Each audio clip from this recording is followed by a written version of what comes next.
Thanks for being here. Subscribe to Cheating Stories Best, so you don't miss new stories. I stood in front of the full-length mirror in the bathroom and smiled. I looked good at 45. I had a slender figure with curves in the right places. Large, still perky breasts were my defining feature. My hips were wider than they were in my 20s, but I had a flat stomach. My butt was not saggy. I owed that to my personal trainer who made me work on it. I was wearing my sexiest bra and panties, lovely black lace with a sheer nylon set that was more for my partner than a robe. I wondered, what does Simon prefer?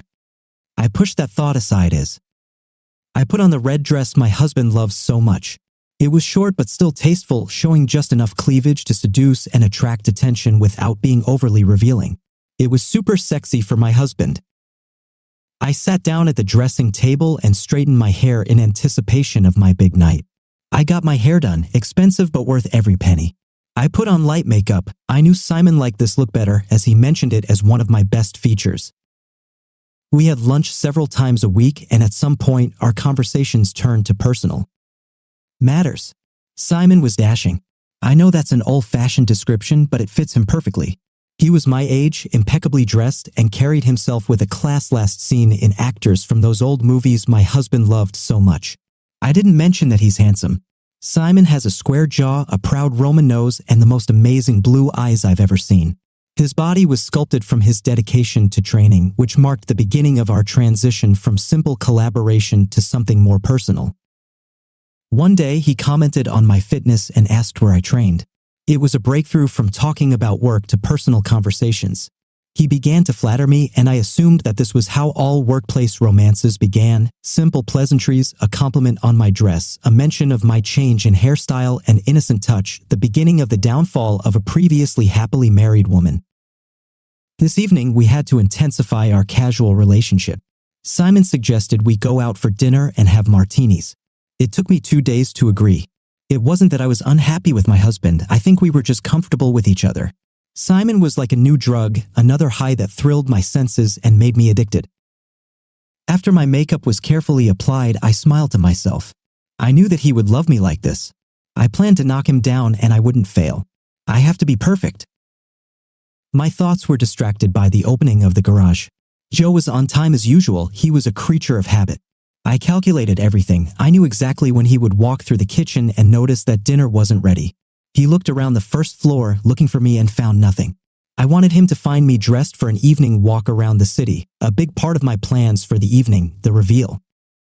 When Simon suggested we go on a date, I knew what it meant. We were not children. He expected everything from me, and I was going to give it to him. He made reservations at my favorite restaurant, booked a table at my favorite jazz club for a martini, and the finishing touch was the room he booked at the Hyatt. He couldn't invite me to his house. He was also married, and his wife would have been just as upset as my husband. I knew Joe would get over it eventually. Our love was completely safe, but I couldn't hide it from him. I knew I had to tell him what I was going to do that evening. My best friend Carla told me it was the dumbest thing I'd ever planned to do. She seemed to think that Joe wouldn't forgive me, although she didn't know him as well as I did. Until that moment, I had lived with him for 23 years and knew him like the back of my hand. Joe called me and I checked one last time. I have to be ready when he comes into the room. It was important to me that he saw me dressed impeccably, cool, and sexy. I stepped into my heels and went to look for a suitable handbag. When he entered the room, I took a deep breath and stepped away from the closet to make my big statement. "Hey, baby," he said with a big smile. "Why are you so dressed up, Joe?" "I need you to sit down. I have something to tell you, and it may be difficult for you to hear." He looked at me as if I had two heads but sat down in a chair by our window. "Joe, this is how I'm dressed for today's date. I want to give my man the best from head to toe, mind, body, and soul." He looked sad. "I hoped I didn't break it too much, darling." I had lunch several times a week with a man from work named Simon. A tear rolled down his cheek. I had to gather my courage to continue the story. "No, we didn't have an affair. I never held his hand, never hugged him, never kissed him, Joe." His head was in his hands. He ran his hands through his hair and looked at me like a beaten man. He didn't say anything. "Joe, he invited me to have dinner with him tonight, and I'm being completely upfront and honest with you. He's booked a hotel room. I'm sorry to say it took me 2 days to agree. I felt like it wouldn't be cheating if I told you." He looked out the window and asked, "Sorry it took so long, or sorry you agreed?" "Oh, and it won't be cheating unless I agree." I sighed. Joe, I've loved you most of my adult life, only you. I felt like I deserved a short break from us. Does it make sense? No, not in the slightest, he answered quickly. I nodded. That's why I'm dressed like this. I told you this is for my man. You're my man, Joe. You will always be him. I don't understand. You said this idiot booked the room and you agreed. It's right. I agreed but canceled the meeting at noon today. Why?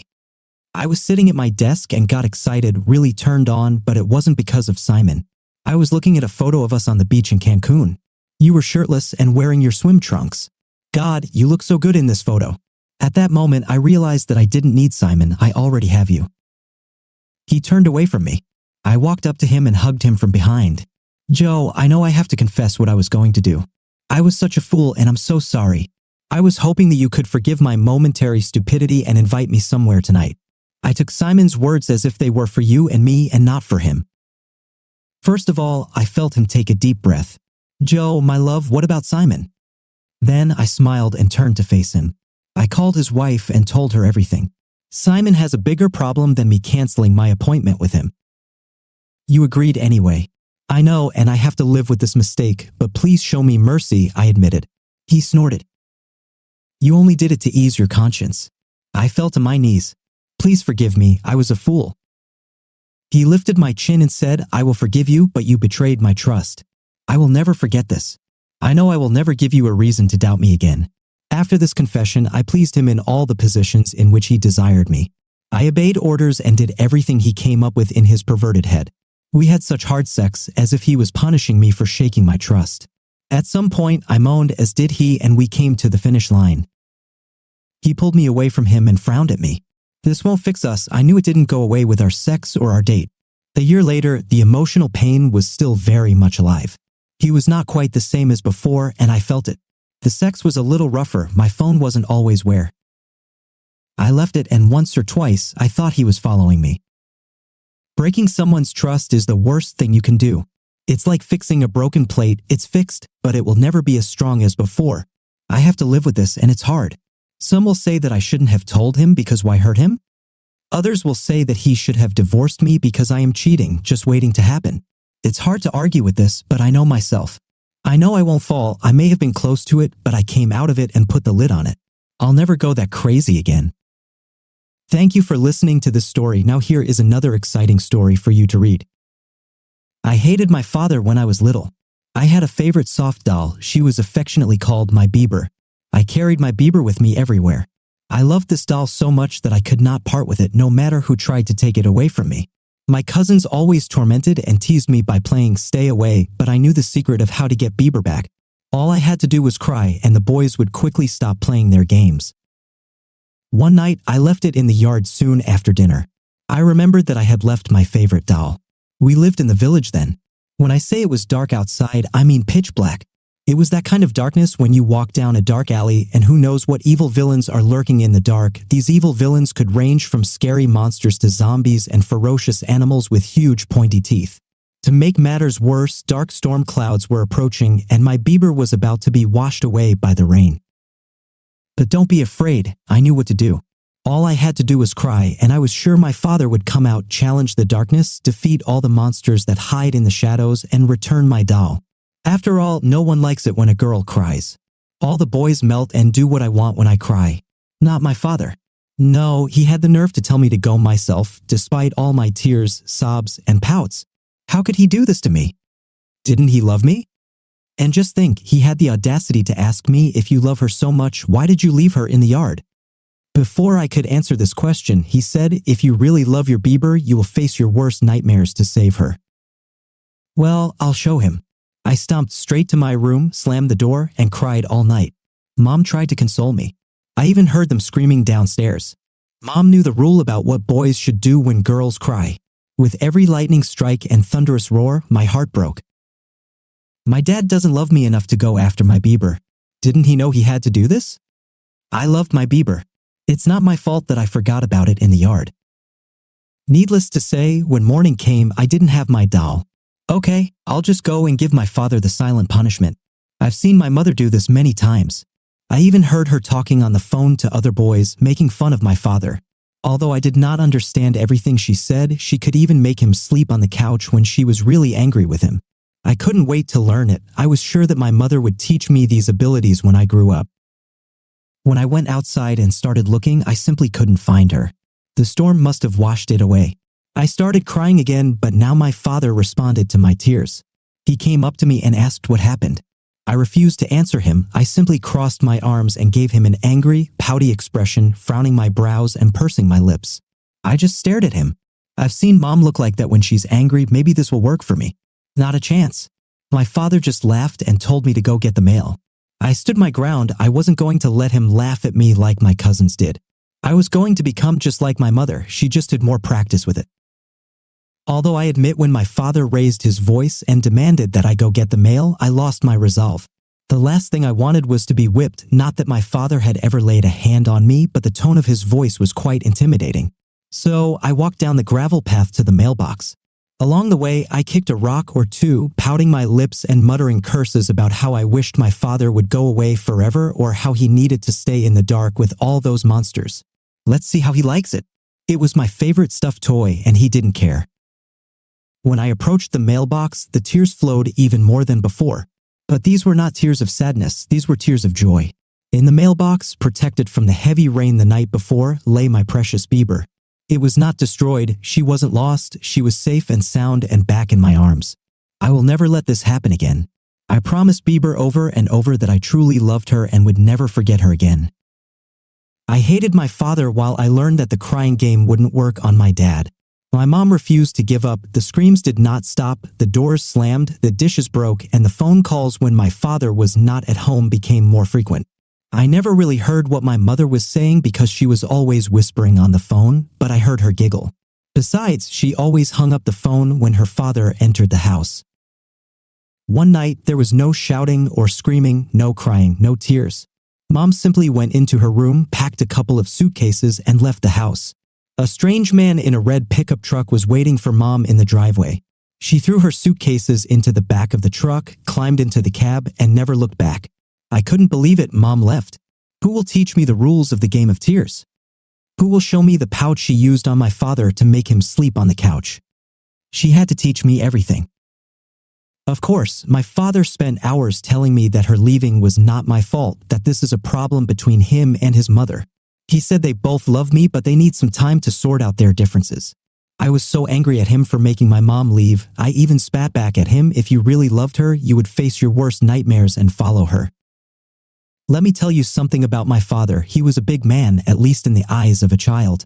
He was strong when a child first sees this giant. Break down and cry. It changes everything. Mom showed me that he has a tender side. He was a weakling. I think that's exactly the word she used on the phone to one of her friends. Unfortunately, I was still just developing the abilities that my mother possessed. Even though my parents divorced, I still had to stay with my father. I begged and begged to live with my mother. After all, my father was a weakling. Besides, I needed to find out what other powers girls have over boys. My father, out of spite, insisted that I stay with him.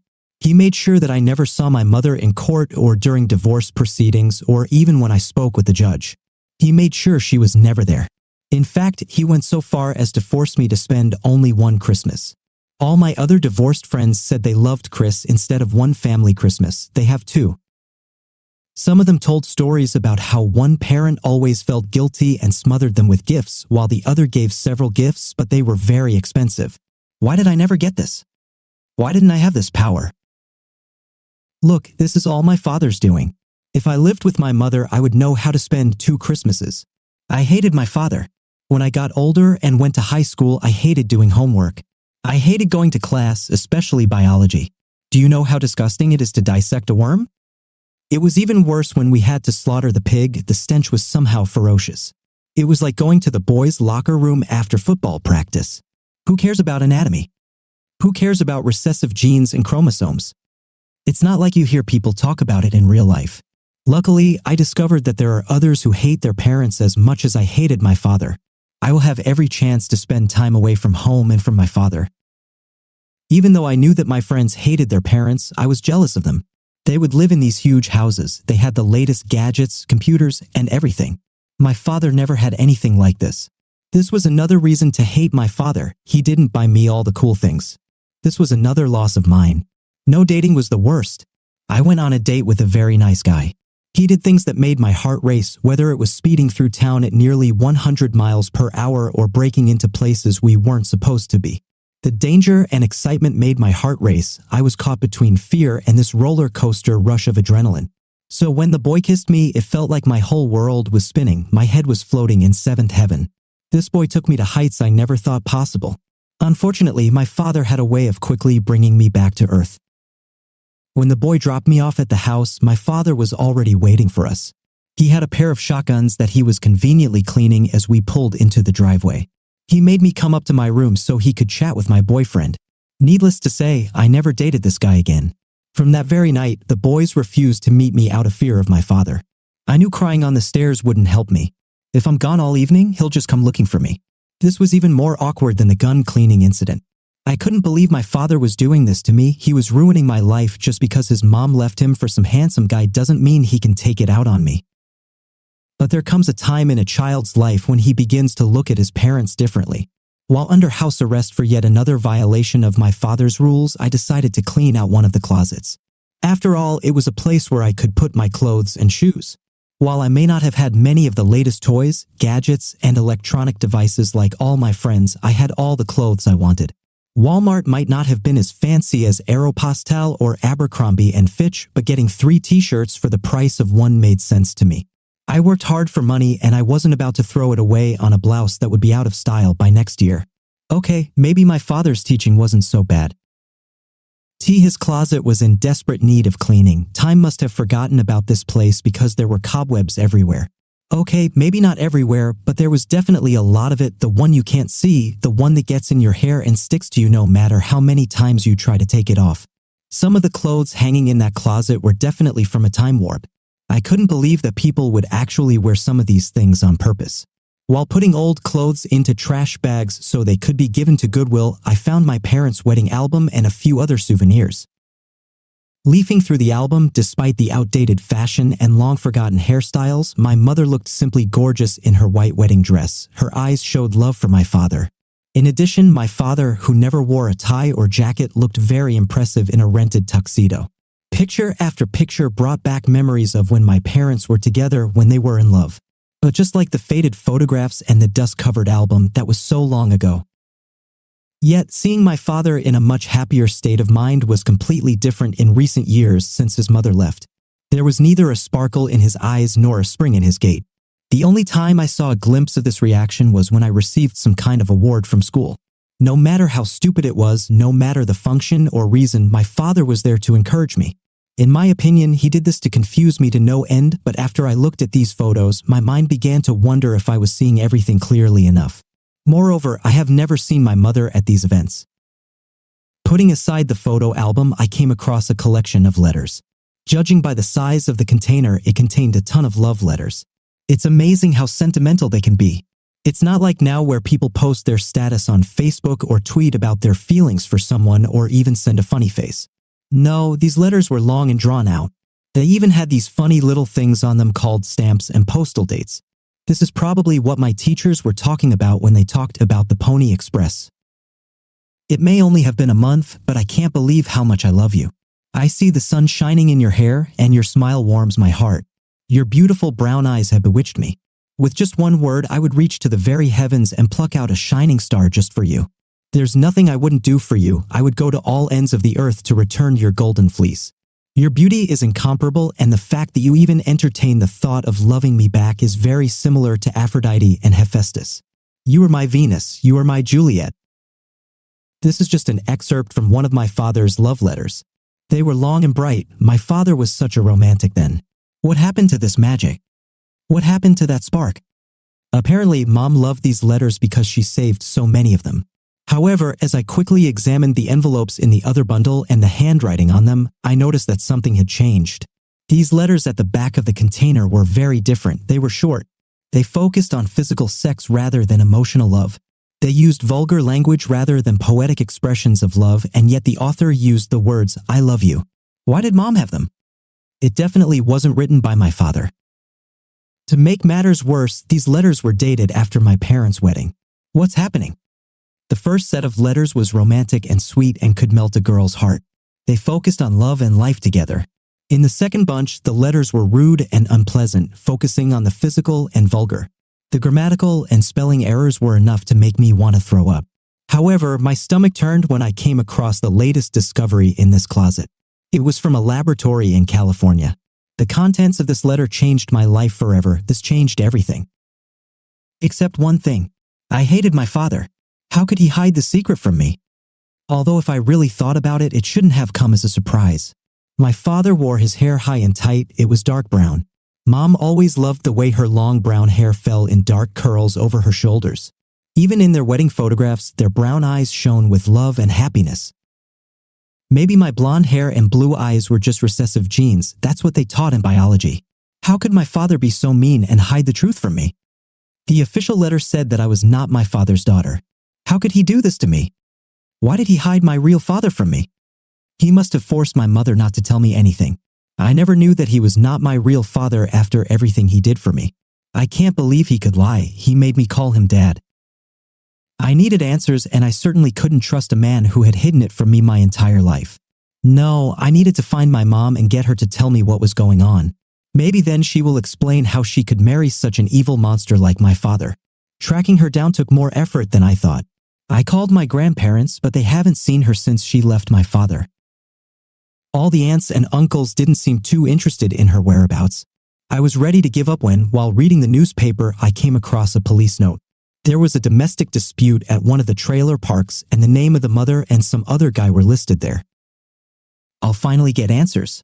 I don't know what I expected. Perhaps I was hoping that the heavens would open up and everything bad in my life would be destroyed, that my mother's house will become a utopia and I can escape from the evil that lurks in my own home.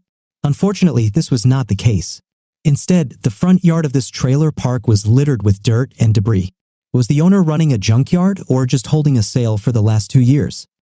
The grass was either dead or overgrown. My father would have had a stroke if he had seen what this yard looked like with the amount of time he spent maintaining his lawn. The place was an absolute disaster and the antithesis of home. Mom must have noticed me driving up because she greeted me first. At first, she didn't recognize me. I didn't recognize her myself. Her dyed blonde hair looked fake and her dark roots could be easily seen. While tattoos were probably a good idea at the time she got them, they are not so much now. Since she left my father, she has allowed herself to relax. When she finally realized that I was her daughter, she hugged me and I could smell the nicotine on her clothes. However, the tearful reunion did not last long. I immediately asked her who my father was. At first, she tried to lie, saying that my father was my real father. However, I showed her a letter from a laboratory in California. She frowned and finally said that my real father was a mistake, that she loved my father, and my biological father was just a guy she met at the diner where she worked. They had some kind of affair that lasted about a year, but one evening he ran out of town and was never seen again. Around the same time, this balding, pot-bellied beast came out of the trailer. My biological father may have been a mistake, but in that moment I realized that the summer clothes I chose that day were a huge mistake. This ugly pervert looked at me like I was a piece of meat. Is this the guy my mom left my dad for? I threw up and then I left. Just like my mom, I never looked back. I hated my father. I finally met a boy who lived through the shotgun cleaning conversation and endured everything my father could throw at him to make sure he respected and loved me for who I was as a person, not for my appearance. I finally met a guy who could make my heart beat faster, not because I lived in the moment, but because of the time we spent together. All the other boys my father protected me from had girlfriends who got pregnant before they even finished school. Some of them tried to be good fathers, but most of them ran away from their responsibilities. This boy is completely different. He even earned my father's approval by proposing to me. But who will lead me to the altar? Who will give me away at my own wedding? Who will be the last person to hold my hand before I become Mrs. Banks Williams? I can't ask my biological father for this because I don't even know who he is. I'm certainly not going to ask my mom's boyfriend or whoever he is to do this because the thought of being that close to him makes me sick. No, my father must hand me over to my fiancée. My father raised me like his own daughter. He loved me as if I were his own flesh and blood. He made me feel loved and gave me everything a child could need. He forgave my mom because he loved her and truly believed she was sorry when she was just a cheater. He taught me the difference between love and lust. He taught me that love should be unconditional but also reciprocated. He taught me that you should want to do whatever it takes for the person you love as long as there is the same love in return. My father also taught me the difference between life and existence. Life in the present lasts only a few seconds. It's forgotten before you realize it. Life, especially with a loved one, lasts a lifetime. My father was called a weakling and a cuck by some people in the community, but he was more of a man than any of my mother's lovers. Tell me about a man who has the strength to accept that his daughter is not his flesh and blood, but to raise her and love her as his only angel. Well, this man is my father. I hate my father. I hate my father because he died before I could tell him that I loved him with all my heart and will always be grateful to him for what he taught me. I want to hyphenate my name so that everyone knows that I am first and foremost my father's daughter. Dad, I love you so much. There wasn't a dry eye as Melissa Banks walked off the podium and collapsed in tears at the head of her father's coffin. Her fiancé, Aaron Williams, rushed to her side to comfort her during her loss. It was at this point that he completely understood his fiancée and no longer complained about her desire to hyphenate her name in memory of her father. Even the old gossip girls who had been gossiping about Liz Banks' numerous flings with men and Steve Banks's lack of action looked away in shame. The only word that was spoken was a quiet amen from the pastor. Dear viewers, thank you for staying with us and supporting our channel. See you again.